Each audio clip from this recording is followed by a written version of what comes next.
Oh, well, fuck it. Alright guys, first, before we get into the video... What if my mom sees this? Your mom knows you smoke. Oh, says who? Cheers to traveling. Cheers to that. See, we look like brother and sister. You're like not low pale. key. I'm pale and you're not pale. That's not... Well, yeah, I'm more brown, but like... Guys, welcome back to my channel. This is Chelseology. If... You make me nervous when you look at me like that. Yeah, well, I feel like this is a casual conversation between two people, and you guys are just guests here. So I'm gonna look at you. Oh, they're the guests or you're the guest? That's true. I know that. My guest. This is my friend Nathaniel. Hey, it's Nathaniel. I don't know really how to introduce myself. What should I even say about... Who am I? Well, what should I say about myself? I'm here because I've traveled before, and this is a travel vlog. So, yeah, I'm just gonna, I guess, talk about my experience, and she's gonna ask me penetrating questions, and I'm gonna get very nervous, and you guys are gonna enjoy that. Use the word penetrating.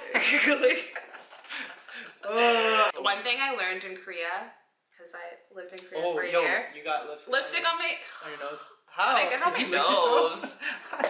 How the fuck did I get it on my nose? Oh fuck. One thing I learned living in Korea, their etiquette is like A1. Anytime you're at a restaurant, there's like water or tea or whatever. You pour for somebody else? You always pour for someone else first. Oh, that makes sense. You pour for yourself after. Alright, hey guys, welcome back to my You're Chelsea. Hey everybody. Hey guys, welcome back to my channel. It's Chelseology. If you haven't already subscribed, please do that below. I have my wonderful friend Nathaniel here, travel connoisseur, businessman, adventure seeker. Wow. I feel like I had to give you something. Yeah, it's like an overstatement. I'm gonna have to live up to it, but... Elementary school friend. I am that. Grade 8 grad date. Oh, prom date. Those were good times. And I still have your grad present. Wait, is that too much? No, I actually have your prom present. I just thought of that. I still have your prom present. What year did we graduated? Don't ask me questions like that. I don't know dates. 2011. I only remember that because I was president that year. I was student council president. We graduated in 2011. It's 2020. That was 9 years ago. A decade ago? Holy fuck. And this guy still has my prom present. If you guys want to hear about traveling in Asia, our experiences, tips, tricks, costs, etc., keep watching this video. And I have a special announcement at the end. I am moving somewhere new, but I will announce that at the end of this video. So you have to keep on watching. Anyways, going into the video, we're just gonna talk about travel. So back to it. Cheers. Loved traveling Asia. I absolutely advocate Asia for anyone who wants cheap travel, who also wants solo travel. I would say if you have a choice between Europe and Asia, I've traveled both of them. I used to study abroad in Europe, in Netherlands, and I lived in Korea. So like, if I could say do one or the other, definitely Asia. Yeah. So that is something we're going to be talking more about today, is traveling in Asia. And Nathaniel just got back from a little 3-month stint. Where were you? So I went to a couple places. I went to Japan, and then I went to South Korea. I only went there for a bit, so I don't know if I can really add that one. But from Korea, I went to Bali, and then from Bali, I went up to Thailand. And I love Japan so much, I went back before I came back to Toronto. Yeah, Japan was like my absolute favorite place. There's so many things, right? Like, a place is so much more than just like, I guess, what words can kind of describe. Culturally, it's just really respectful, really cool. The infrastructure, the architecture, I don't know, like the whole vibe there is just completely different. And I think being somewhere different is like one of the biggest things that you look for when you travel. Like, you just don't want more of the same, you know? Yeah. And so I think that was the main thing that just had me going like crazy about Japan. I'm like, man, I feel like I am just like not even on planet Earth anymore. It's the coolest place, different food, different culture, different, like, I mean, even getting around, like their subway is so much more intricate. And I did find Japan to be a little bit more diverse than Korea, at least. And I appreciated that. It was like, for me, when I went to Japan at the time, I had been in Korea for like 6 months or maybe 8 months. So like, melanin was lacking. I didn't see a lot of foreigners. Going to Japan, I was like satisfied with the amount of black people I saw and the amount of colored people. True. it wasn't as homogenous as Korea, but it's still definitely like. When you were in Japan, you only went to Tokyo, though, right? So I was only in Tokyo, right. yes. So one thing I will say that stops people from going to Japan is its cost. It is super expensive. Very expensive. And that is one thing that stopped me. So I knew that I wanted to live in Asia, and I knew I wanted to teach abroad there, but the reason why I chose Korea was because the salary was the highest. Before I graduated university, I was preparing an application for the JET program. I think I told you about this. Yeah, you told me about the JET program. Yeah. I was traveling just to travel, by the way. I didn't do any teaching, which is a completely different experience as well. If anyone is interested and they've looked into EPIK in Korea and they want an alternative, definitely look into the JET program. I'll link that below, JET. It's teaching English in Japan, but it's government funded. And long story short, the only reason why I didn't move to Japan was because of its cost of living. It was super, super expensive from the research I've done. So knowing that, yes, I'm gonna be working out there, but I'm not gonna be able to save as much as I want to because I'm gonna be spending as much, that was a deterrent. So I went for like 4 or 5 days during, don't remember when, and in total I spent about 1,500 to 2,000. I know that's a large gap, but like in between there for about 4 to 5 days in Tokyo. True. I guess that is a lot. Yeah, no, that is a lot. I'm pretty bad with budgeting and things like that. I mean, I did fall within my budget for the 3-month stint, but I spent most of it in Japan. I definitely overspent, and I think I guess maybe gained some ground back in like Thailand and Bali.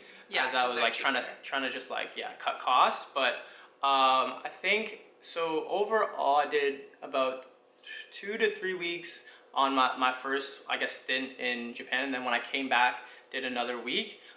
In total, I'm pegging mine at honestly around like 4,000 to 5,000 that I spent.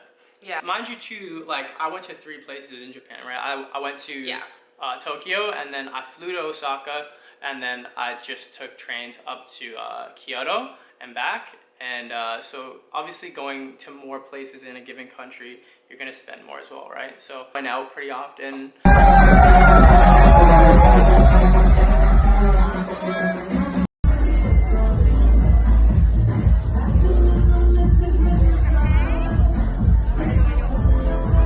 I was really trying to get like this full experience. I wasn't holding back, I guess. And so I definitely kind of spent more than I had, I guess planned to. I met a bunch of teachers there that are definitely making it work. Yeah, you can make it work anywhere, I would say. Like, don't be, too scared of a place just because, it's expensive. Like, even Toronto, it is definitely expensive. Oh my God. But like, you can make it work. It just depends how good the food is that you're eating. Like I was eating pack noodles for a while. Oh my God. I don't remember eating in Japan. Like that's, and not intentionally, but I just found that everything was just so expensive. Yeah. And I was by myself and I was just on the go all the time that I ate like 1 meal a day wherever close to my hostel. That I don't know, I just didn't find myself like going to like restaurants or something, whereas in Korea or in Taiwan or in Thailand, like we're eating multiple times a day because everything's super cheap. You can make it work if just depending on what you're eating and what your kind of like budget is, you can make it work. It really just depends how bougie you want to be. If you guys want to know the story time on Japan, let me know in the comments. Comment Japan and I'll do that. So for anyone who is sitting at home, whether they're in North America, they're in another Asian country, or they're in South America, and you really want to go to Japan, what's the first thing that you do? Luckily, we're Canadian and we don't need visas, so I didn't need to apply for a visa or anything like that. I do know that some nationalities do have to apply. I had a really good friend, a South African friend in Korea, who had a boyfriend in Japan, and it was the hardest thing. Anytime she needed to go visit, she had to apply for this visa a couple of months way in advance, super expensive, just a lot of extra work. So definitely, depending on where you're from, look online and look at the visa entry requirements, because you might need some type of visa or documentation and need the funds for that. So that's the first thing. Stayed in Space Tokyo Hostel, which was a hostel in Tokyo. I stayed in a mixed dorm. It was super cool. Was it the cheapest? No, it was like a nicer hostel. I was spending like 30 a night or something like that. I didn't even get a meal. Yeah, but mind you, I wasn't in Tokyo like in the inner core. I was staying maybe like a 20-minute subway ride, which is maybe like a pro tip. Like definitely don't stay in inner city core. I think that's like just like a general note for like any type of travel. Like staying in inner city cores is really expensive. You know, it's really pricey. And then on top of that, I mean, what is a 20-minute subway ride? Japan especially lends itself to good infrastructure. So, I mean, being 20 minutes away from a given location, it's really not that hard. You 5-minute walk, boom, take like 2 subways, and you're right downtown, right? Shibuya. What was it? Roppongi. Honestly, didn't even. Shibuya, that was a vibe. Roppongi wasn't my favorite, but I ended up there one night. It was a fucking story.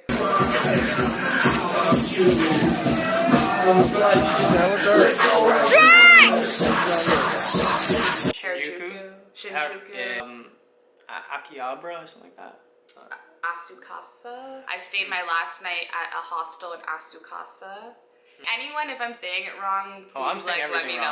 Japan is a vibe, an expensive vibe, but definitely overall is a vibe. And my favorite spot was Harajuku. Did you guys go to Harajuku? Yeah, I think or so. Meiji Shrine? Not that one though. Okay, so definitely recommend going, if you're in Harajuku, going to Meiji Shrine.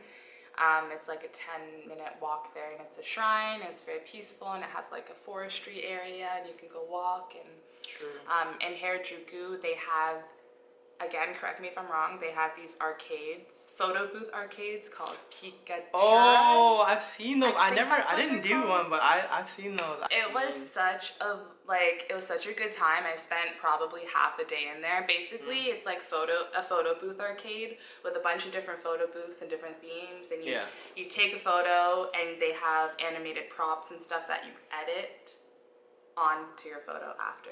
After? Yeah, after. Oh, really? So, like, insert photos, because I have on my Instagram, of me, like, my photos taken at the Pikachu cafe. But, yeah, it was so much fun. What are those cat cafes? Not in Japan, but I went in Korea all the time. Like, raccoon cafes, cat cafes. Really? I didn't go to the cat cafe. The cafes were, like, a thing. I went to an owl cafe. Oh, that's cool. And we actually held a big ass owl like right here like this. Yeah, it was in Japan. Oh, nice. And like it was like Harry Potter, like, you know, it was owls. And also there's a hedgehog. A hedgehog? Yeah, it's actually really cool. Shit. So one thing we want to highlight is traveling while black. That was definitely an experience. Like I said, it wasn't as homogenous as Korea, but it was still Japanese people were the majority. It was a lot of Japanese people, of course, but there's a lot of guys in the Navy. There's a lot of in Korea, black right? California guys from no, in Japan. Oh, in the Navy? I mean, I don't know. I met a lot of guys from I heard that Korea, there's a lot of like army folk that are like obviously Americans. A lot of military guys, yeah. Yeah, and so like that's kind of a lot of their impression of what we are like. Yeah. And so yeah. Yeah, but in Japan, or in Tokyo at least, I met like every black guy that I met was in the Navy. By any means feel like I was like the only black dude in Tokyo. I think I definitely might have felt a little bit more of like the eyes staring at you in places like Osaka and Kyoto. And also still like it wasn't anything per se like negative. I would say it was more like people are just like sort of interested in you. Like they're like, you know, they haven't seen people who have your hair, people who have your skin tone, and they just want to kind of know more about you, you know? And so that was just the general vibe that I got. But it was mostly outside of Tokyo that I would get that. Like Tokyo felt like more of like a big city, you know? Really? Yeah, when I was in Korea, like as a black female, I was more so embraced, or people acknowledged my difference. Like I always felt like a melanin queen wherever it is I went, and I always had people like reacting to me or my skin color, or like whether it be negative or positive, it was just always a thing. Whereas when I was in Tokyo, I felt like people didn't really care. Like I was walking, you know what I mean? No, I like, can actually speak on that, and that was like one of the biggest things. I think it was like super respectful. Yeah. Like the Japanese are very, very respectful. Yeah. And so like this is actually one of the more funny things. Like I feel like people are so respectful that even if they are interested in you, they will kind of like not pay you mind in you know, in respect of you, right? And that's kind of how people walk around this. Like, you know, before you go, a lot of people will typically tell you that Japan can be generally like lonely in a way, in the sense that people aren't like overly friendly. Maybe in Korea, people will be coming up to you and like doing this and that and be like, oh hey, like black dude, black girl, whatever. Yeah, Japan, it's very uncommon for somebody to act out in that way because, again, the respect thing. But funny enough, like, you know that they're still relatively interested in you. So like when I'm on the street, typically, like if you're like across the way and you see somebody who, you know, might be interested in you or just looking at you, and you kind of like looked away and you quickly like look. We're saying more so that it can feel kind of lonely in this way where it's almost like you being black doesn't matter, or like they're not as intrigued about it. But I think in actual fact they are, but they won't be as blatant about it. Yeah. You know what I mean? And so like little things like that will just kind of be telltale that it's like, oh yeah, I know you're looking at me. Yeah. I know you're interested. And, yeah, I agree. It's cool like that. And there's like, I shouldn't say there's always a Nigerian population wherever you go. Okay, that is. But there is always a Nigerian population wherever you go in the world. At least wherever I've been in the world so far. Like even in fucking Prague, Czech Republic, okay? Oh, wow. You would think. I don't know what it is. So like they've seen black people, they're around it. I've saw a lot of like what I think to be Nigerian females that were there. Not sure if they're studying, working, what for, but yeah, I just feel like they're exposed to some black people, and if not that, they really embrace and love black culture. Like hip hop is a huge thing. I think that's why it's so different too, though. Like embracing, you know, an African from Africa against, you know, a black American or a North American. Right? Yeah, but unfortunately, because they're still not uneducated, but like kind of, this could be controversial. I should choose my words wisely. This is why. But just because they're not like exposed to the black community as much as we are or other people are, they don't really know the difference between a black African. Oh, you mean like African American? Right, like the person from Asia, like being exposed to black culture through whatever like medium, like even what they see on media, like they kind of classify us all as the same. I see. Yeah. You know what I mean? But there's like very different. Like for example, yes, I'm black, but I identify as Caribbean. Yeah. You too, right? Yeah, myself like, as well. Very different from a Nigerian. Like we have two completely different cultures, or from a Ghanaian, or you know, like that is super. That's what I mean. That's super so true. Although we know that we're very different, and we think that we should be like treated as such, different as such, they put us all in the same category. It's also important too to like recognize that we have that same, like, I guess, issue from our side looking into, like, you know, Asia in general, right? Like being able, like, now that I've traveled there, like it's so much easier for me to tell the difference between, you know, a Korean and a Japanese person, for example, right? Like there's actually like pretty stark differences. But I mean, you know, if you've only grown up in Canada and, you know, maybe haven't been around as many of them, like you might not notice these differences and cultural differences too, right? And so it's on both sides too. Yeah. Sorry guys, the camera shut off for like the third time, but we're gonna wrap this up. Yeah, let's do it. In saying that you should definitely travel Japan if you have the opportunity to. It's definitely solo travel friendly. Oh yeah, we both did it. Yeah, we didn't even get to speak on that. That was like such a big topic. On that, but we've recorded for 40 minutes. I don't know how long this video is gonna be. If you want us to do a Black in Japan part 2 video. Oh, true, we could do that. Like this video. If it gets to 100 likes, then that's it. I feel like they're gonna do that, and I know. Then we'll talk about it. And then I have to come to Vancouver, or you gotta come back. Oh wait, and that reminds us, the special announcement is that this bitch is moving to Vancouver. Well, on Sunday, I know, but lots of mountains, and honestly, I went to Vancouver in November, and it reminded me so much of Korea, Busan specifically. True. Like, I loved it. But anyways, if you guys liked this video, don't forget to like, comment, and subscribe.